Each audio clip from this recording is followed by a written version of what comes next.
Reporters TV ન્યૂઝમાં આપનું સ્વાગત છે। લોકસભા સામાન્ય ચૂંટણી 2024 જાહેર થતા જ આદર્શ આચાર સંહિતા અમલી, ચૂંટણી યોજવા તંત્ર સજ્જ।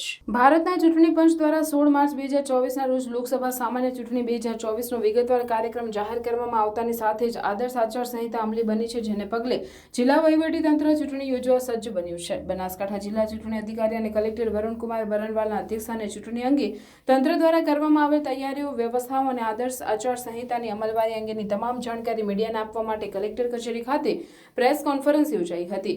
જિલ્લા ચૂંટણી અધિકારી અને કલેક્ટર વરુણકુમાર બરનવાલે માહિતી આપતા કહ્યું કે બનાસકાંઠા જિલ્લા વહીવટી તંત્ર ચૂંટણી યોજવા સજ્જ છે।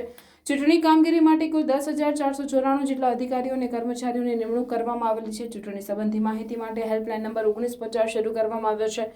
ચૂંટણી પંચની વેબસાઇટ અને પોર્ટલ પરથી પણ મતદારો ચૂંટણી વિષયક માહિતી મેળવી શકે છે। વોટર હેલ્પલાઇન એપ્લિકેશન પણ શરૂ કરવામાં આવી છે। આદર્શ આચાર સંહિતાના અમલીકરણ અંગે ફરિયાદ સંબંધી ટોલ ફ્રી નંબર 1800-233-2024 છે, જેના પર ચૂંટણી આચાર સંહિતા ભંગને લગતી કોઈ પણ પ્રકારની ફરિયાદ નોંધાવી શકાશે।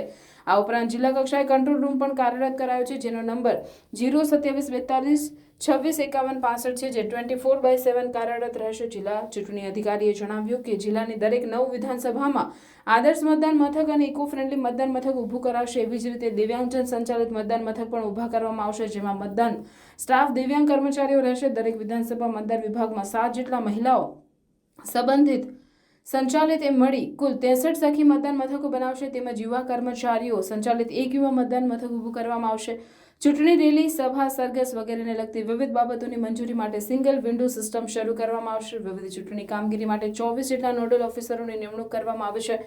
ચૂંટણી જાહેર થયા પછી શંકાસ્પદ વસ્તુઓની હેરફેર અટકાવવા માટે એસએસટી અને એફએસટીની રચના કરવામાં આવી છે। ચૂંટણી સભાઓ દરમિયાન વિડીયો રેકોર્ડિંગ માટે વીએસટી અને 9 વિધાનસભા વિસ્તારમાં 9 જેટલી વીવીટીની રચના કરવામાં આવી છે। ઉમેદવારો દ્વારા કરવામાં આવતા ખર્ચ સંબંધી શેડ્યુલ રજિસ્ટર નિભાવવા અને પેઇડ ન્યૂઝ અંગે એમસીએમસી કમિટી સહિતની માહિતી આપવામાં આવી હતી। પ્રેસ કોન્ફરન્સમાં જિલ્લા વિકાસ અધિકારી એમ.જે. દવે, નાયબ જિલ્લા ચૂંટણી અધિકારી એચ.કે. ગઢવી, નાયબ માહિતી નિયામક કુલદીપભાઈ પરમાર સહિત પત્રકાર મિત્રો ઉપસ્થિત રહ્યા હતા। રિપોર્ટર જાનવી રામાનંદી।